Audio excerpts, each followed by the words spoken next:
Listeners, readers, welcome to the Foxed Page, where we dive deep into the very best books. You'll come away with a richer understanding of the text at hand, all while learning to read everything a little better. I'm Kimberly Ford, one-time adjunct professor at Berkeley, best-selling author, and PhD in Spanish and French literature. Today, we're going to be looking at Annie Ernaux, principally at The Young Man, and also a little bit at Simple Passion. These are books where I was very happy to re-engage with my graduate studies. I have read both of them in English and in French. Those of you who have been listening to this series know that I was inspired, in part, to look at this phenomenon of the age gap relationship and to look at sex writing in fiction because I had read All Fours by Miranda July. That was a book that I felt really celebrated the idea of older women's sexual desire. And you know that my memory is not great, but I remember thinking, oh, Annie Ernaux is going to be perfect. And sure enough, when I took a closer look and jogged my memory and reread both of these very short books, I was in fact confirming my sense that Annie Ernaux is really showing a very empowering look at desire in older women and specifically the age gap relationship. One of the elements that is so interesting to me is that Annie Ernaux, we're going to look at her biography in a minute, but she won the Nobel Prize for Literature in 2022. She is someone who firmly sits in the camp of autofiction.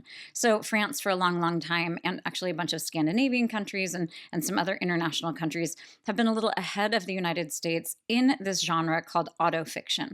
What this is simply, you can look at it as a very novelistic memoir or kind of a true novel. I have taken the time to read her entire oeuvre, which is actually funny because these books are so skinny. I mean, you can read them very, very quickly. You can read like all of her works in a relatively short span of time. I also will tell you that if you are someone who has some French and you've been wanting to dust off the French, she is such a good person to do that with because her prose is known for being very stripped down, very simple. It's really, really engaging and profoundly literary in this very interesting way.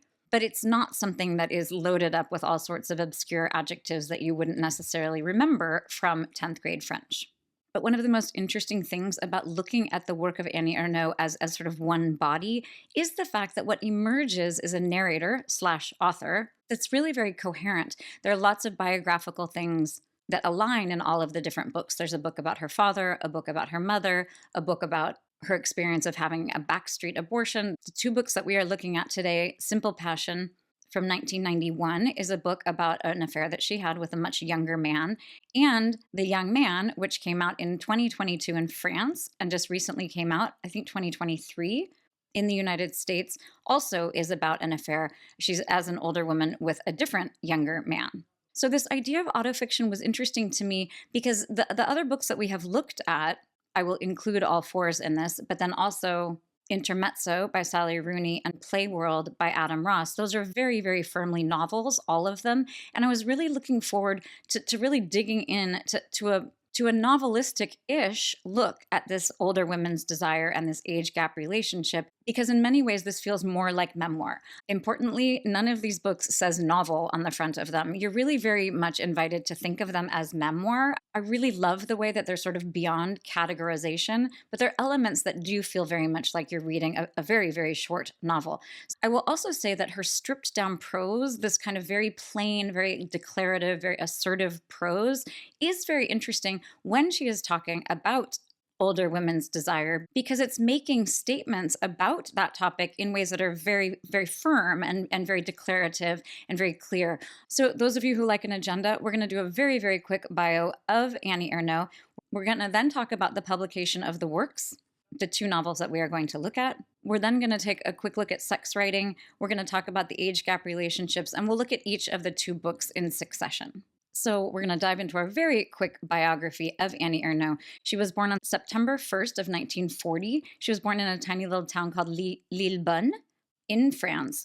It wasn't very far from Rouen, which is the town where Madame Bovary is set. And it's very interesting to take a look at Madame Bovary and then take a look at the work of Annie Ernaux, because it's the same geography, and the description of the geographical place of the town is so interesting. She was an only child and was very bright. Her father kept a small shop in this small town, and her mother recognized her intelligence and really encouraged her. She went on to get a teaching degree. She married a man named Philippe Ernaux, and they had two children, two boys.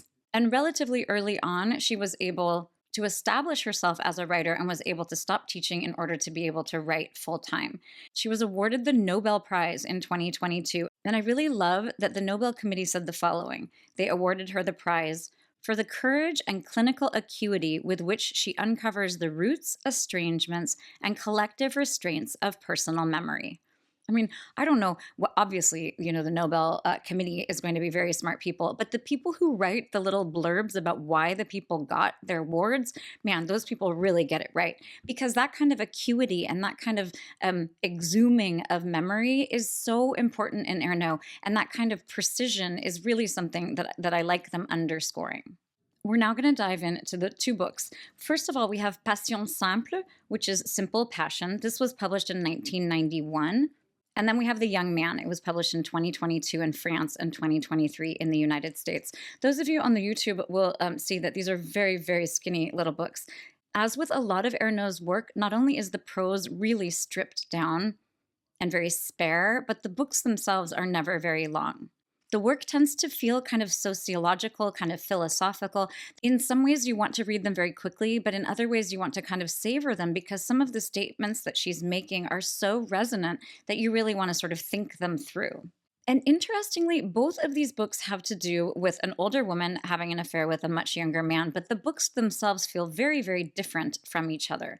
Passion Simple, the one that I'm holding here, the one that was published in 1991, it tells the story of her affair when she is a much older teacher with a student.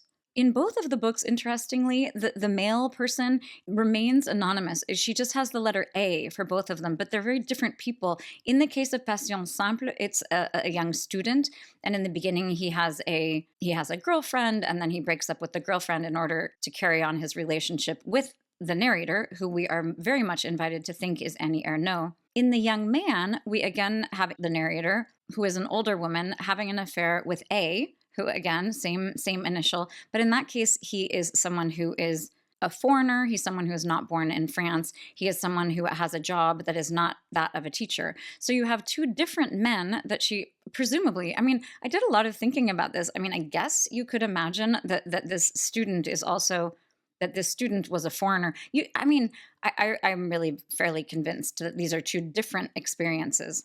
But I am fascinated by the fact that she uses the same initial for both of them. In some ways, it makes sense to me, too. It's like using X, just because it's the first letter of the alphabet. And I like the idea of kind of the interchangeability of these young men, even though their biographical details are pretty different. The books themselves also are so different. Passion Simple is really a book about obsession. It's really a book about the experience of a woman who is devoting just a huge amount of energy and in fact, angst and sorrow and worry and obsession. Then we have The Young Man, and this is a very interesting book to me. And when I said book here, I mean like the actual book itself is interesting. This is a book, as I mentioned, that was published in 2022 in France and 2023 in the United States. What interests me most is the fact that The Young Man, the book is called The Young Man, but the thing itself, the actual text of The Young